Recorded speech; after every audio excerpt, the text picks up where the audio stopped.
Яңа сезон гастроль һәм фестивальләргә бай булачак дип вәгъдә биргән иде. Сезон башланыр алдыннан Камал театры баш режиссеры Фәрит Бикшәнтәев.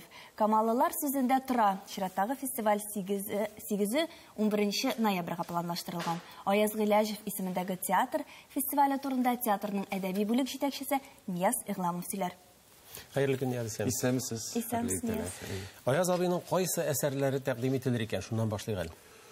Беренчедән, аның танылган пьесалар, бер юкылган көн, кар астында кайнар чишмә, һәм Эчаршын җир пьесалар буенча.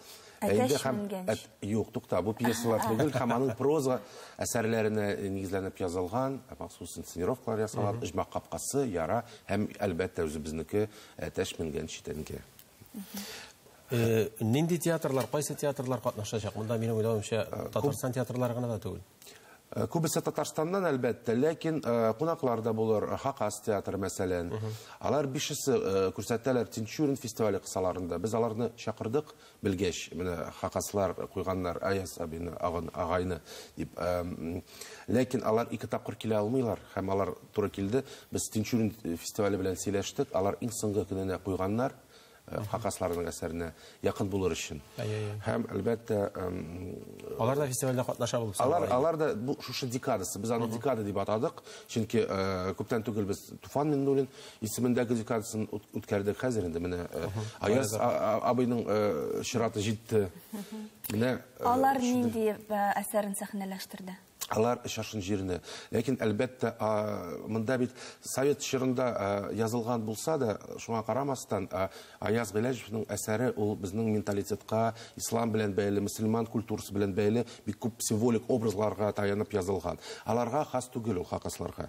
Һәм алар әлбәттә аларны бераз хакаслаштырып, үз исемнәрен биреп, үз ниләргә кысаларга куеп, ничектер менә үз шартларга куеп куйганнар матур итеп. Ләкин бу табигый. Мәсәлән, Марилар Әлләрмештән Әлмәндәрне куйганда, алар тоже Мари авылында вакыйгаларда күчерәләр. Бу Татарстан театрлары өчен табигый, әгәр без тәрҗемә әсәрләрен куябыз икән, без күп очракта аларны татарлаштырып, татар исемнәрен биеп түбәтәй киябез. Һәм ул безнең борынгы традиция. Театрның башлангыч чорыннан башлап менә шулай бара. Нияз, Аяз абыйның кайсы әсәре шәхсән үзегезгә ошый, кайсы әсәрләрне яратасыз? Шәхсән үзем, гомумән, минем иң яраткан язучым бу прозаик 20-нче гасырның икенче яртысының иң яраткан прозаик ул. Миңа бик югары бәялим. Һәм минем өчен соңгы елларда, төрле елларда миңа бик иртә аның белән кеше буларак та, шәхес буларак әти белән бик дус булганнар алар заманында. Бик күптән таныштым һәм тормыш бара барганда инде үзгәрә мөнәсәбәтем хәзерге соңгы елларда Ягыз Бөрдыга белән Балтакым кулында дигән әсәрләр күбрәк мине теге җәлеп итәләр. Ләкин Әтәч менгән читәнгә дә Җомга кич белән инде аның иң алтын классик әсәрләре. Аларны мин гел теге кабат-кабат аларга кайтам, укыйм. Үзебезнекеләр ничек кабул итә? Әлеге пьесаны ничек кабул иттеләр? Аңламадым. Үзебезнекеләр менә әлеге әсәрне сәхнәләштерделәр бит инде Камаллар. Менә әлеге спектакльне ничек кабул иттеләр? Ну, аншлаг белән бара торган спектакль бик матур булып чыкты. Ул аның төрле жанрлар, монда комедия гына, музыкаль комедия гына әйтеп булмый, чөнки анда җитди тема, менә комедия беренче план булып барса да, аның бик җитди эштәлеге. Ну, Аяз абыйның гел шулай инде ул. Һәм бик шатланабыз без, гомумән безнең үткән сезон бик уңышлы булды. Бөтен премьералар яратты халык, жюри, Аллага шөкер. Ансы инде, ну, инде Әтәчкә килгәндә минемчә ул Фәрит Бикшәнтәевнең беренчедән монда Рамил Чингизович Төхвәтуллинның кайтуы менә безнең туган сәхнәгә һәм Фәрит Бикшәнтәевнең менә аның иҗатында иң югары ноктасыннан берседер дип уйлыйм. Шулай ул бик теге аны читтән килгән тамашачы да бик җылы итеп югары бәяләп кабул иткәннәр. Шуңа күрә без кадәхәт инде театрда нишлисез. Һәм инде әлбәттә менә Аяз Гыйләҗевнең исеме афишага кайту ул безнең өчен үзенчә бик зур шатлык. Һәм ул аның 90 еллыгы белән бәйле түгел. алдан ук әйтә алам, чөнки Фәрит Рафкатович Бикчәнтәев ул берничә ел менә җирдә нәрсәне куйым икән, аның пьеса куясы килмәде, нәкъ менә проза әсәрен куясы киләдер. Шашын җир, ну, теге повесть буенча Җибрахим Киш беләнме, язгы карваннар менә тукталды инде менә әтәштә. Шулай булды. Аның тарихы шундый. Минем белүемчә инде Аяз абыйның бөтен көче менә шушындый нәрсә дип әйтим, тамашачыны яраттыра белү, ул хакыйкатьне язуындадыр дип беләм. Әллә мин белмәгән тагын ниндидер бер шундый сәнгати яклары бармы? Ул нәрсәсе белән якын тамашачыга? Тамашачыга, ну, монда аерылып торырга ничектер кирәк тамашачы белән укучыны. Укучы, мәсәлән, мин, мәсәлән, фәкать үзем турында сөйләй алам.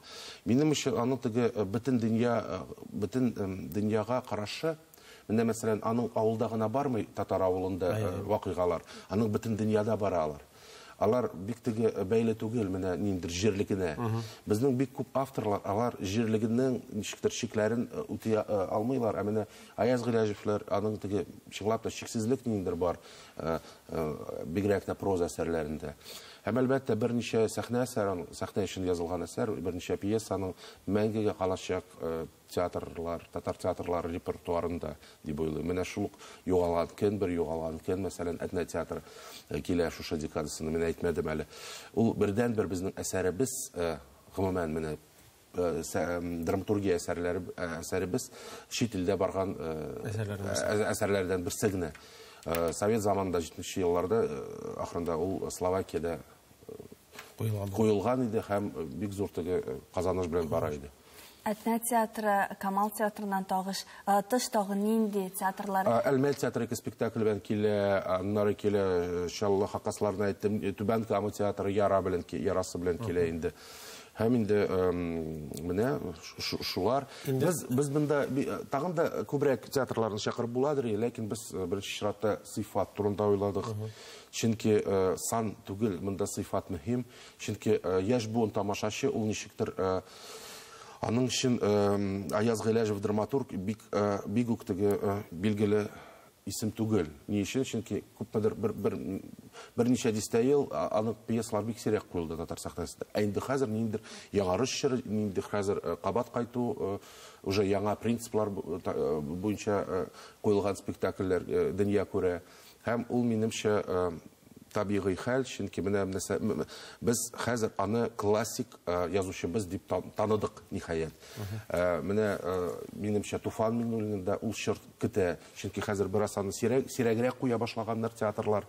Чөнки кайбер әсәрләр инде үз заманага кала, кайбер әсәрләр инде бакыйлыкка, инде мәңгелеккә күчә. Шуңа хәзер әле без аның өчен күпмедер вакыт дистанция кирәк, күпмедер ел, берничә ел аңлар өчен менә чынлап та менә җәмгыятьлек үзе аны урынына куя. Шуннан да бик зур рәхмәт сезгә, Нияз, менә шактый гына кызыклы мәгълүматлар ишеттек. Инде декаданың даталары турында да әйтсәк, минемчә тамашачыларга бик күңелле булыр. Беренчедән, ну, тип декадасының тип өлеше 8 ноябрьнең 8-ндә башлана, ә инде Хакас театры Тинчурин исемендәге фестивале кысаларында күреп була 5 ноябрьдә, ә 12 ноябрьдән башлап менә шушы декадасының фәнни өлеше башлана. КФУда 12-се, 13-се, 14-се конференциялар узачак. Аның теге тәрҗемәләр бик күп хәзер бит ул безнең бөтен дөнья киңлегендә танылган язучыбыз. Хәзер төрек теленә, венгер теленә, инглиз теленә, урыс теленә бик аңа әйтәмеш, менә аңа без Миләүшә Хәббетдинов дигән әдәбият белгеченә дә бик рәхмәтлебез. Аның гаиләсенә дә саклыйлар менә бөтен ниләрне Аяз абый язылган мирасын саклыйлар, тараталар, пропагандалыйлар менә шундый теге кызык рәвештә. Аннары менә Арпад Галгоци килә Венгриядән, төрек язучылар килә, менә хәзер күптән түгел чыкты аның яңа тәрҗемәсе Яра повести буенча 8 мәкалә чыкты, 8 рецензия чыкты Төркиядә. Ул бик күп санала тәрҗемә әсәре өчен. Чөнки ул бит айрым дәүләт. Һәм сөендергәне шул, татар язучысын дөньяда таныйлар. Менә бусы бик тә сөенечле. Бик сөенечле һәм әлбәттә андый дәрәҗәдә безнең язучыларыбыз бик күп түгел. Без аларны һәрберсен белергә, танытырга һәм кадерләргә тиешбез. Рәхмәт, бик зур күңелегез белән әлеге эшкә бирелгәнсез күренеп тора. Әлеге фестиваль дәвамлы булсын дигән теләктә без сезнең белән саубуллашабыз. Рәхмәт чакырганыз. Студиябездә кунакта Галиәскәр Камал исемендәге Татар дәүләт академия театрының әдәби бүлек җитәкчесе Нияз Игламов булды.